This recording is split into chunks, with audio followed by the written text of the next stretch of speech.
Good morning, and welcome to our continuing series on homeopathy with our beloved Dr. Pachegaonkar. Namaste. We want to conclude with the perianal fistula, and then we can get into another subject. See, this perianal fistula is sort of a complication of a sinus.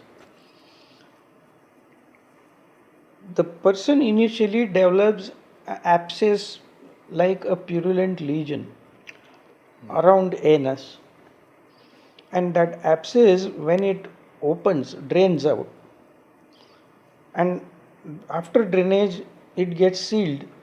But the nucleus of the abscess, it has some focus of infection which is unresolved, and the focus of infection goes on accumulating pus because of the defense mechanism, and because the outlet is already sealed, the pus starts finding out another outlet, and then if it is the same outlet opening again and again, we call it sinus. But if the earlier opening is sealed very firmly by the body, the nucleus finds out another canal, or negotiates another canal, and that canal also gets epithelial lining to protect the surrounding tissue. So it creates another opening. So same nucleus having opening or drainage at two different sides is called as perianal fistula. If it is the same opening, it is sinus, and if there are two openings or outlets, it is called as fistula. Perianal because it is around anus. Right. What happens sometimes, one opening opens in the rectum, in the anus, and one opening opens outside. So that also is a variety of fistula. And we have seen some cases where even the fecal matter goes to the nucleus through this canal because of force and comes out through the other opening.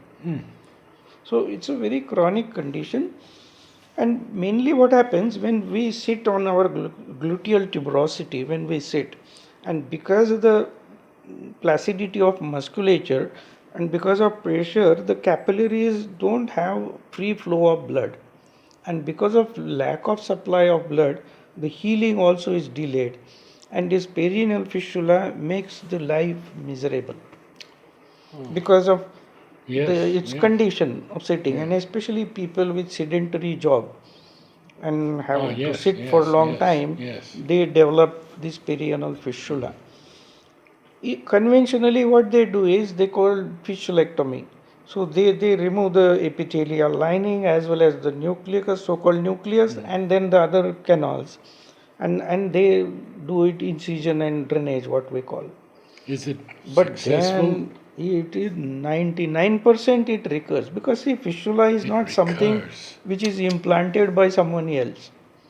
It is body which has allowed it to be created. So we should remove this tendency. So with homeopathic medicines, what do we do is, if the remedies selected for this fistula are given, then body recognizes the nucleus of the infection as a foreign entity, foreign body, and which has to be thrown off.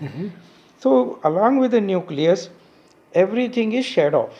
So with proper homeopathic remedies, the drainage will be maintained, and then from nucleus there would be healing, and slowly along with the epithelial lining of the canal, everything is thrown off, and it finally it comes to the outlet.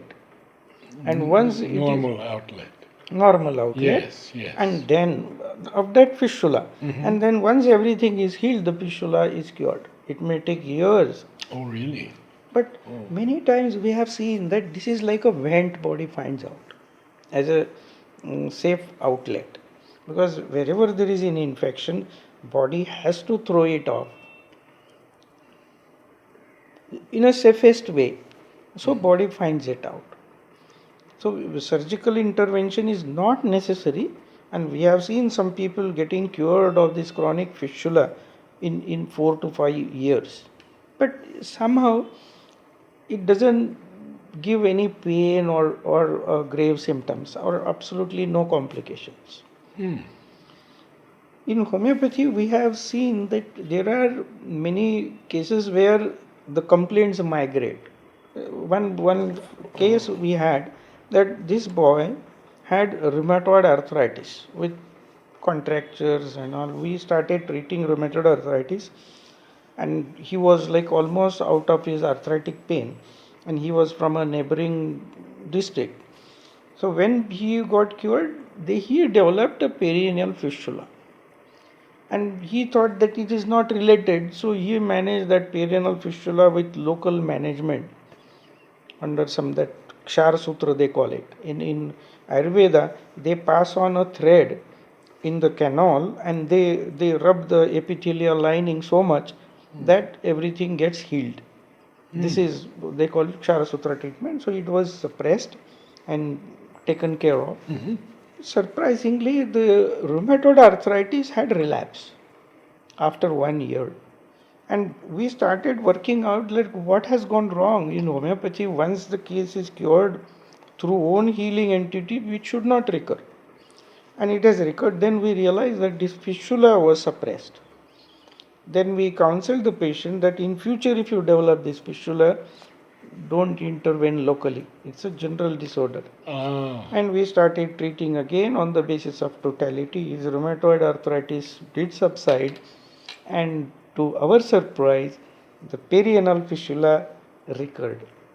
Recurred. And then we took care of perianal fistula through internal homeopathic constitutional remedies, and last 10 to 12 years he doesn't have rheumatoid arthritis as well as perianal fistula. So somehow it is connected with the generalities. It is not a local ailment. And it wasn't a part of the arthritis. Yes. Interesting. Thank you, sir.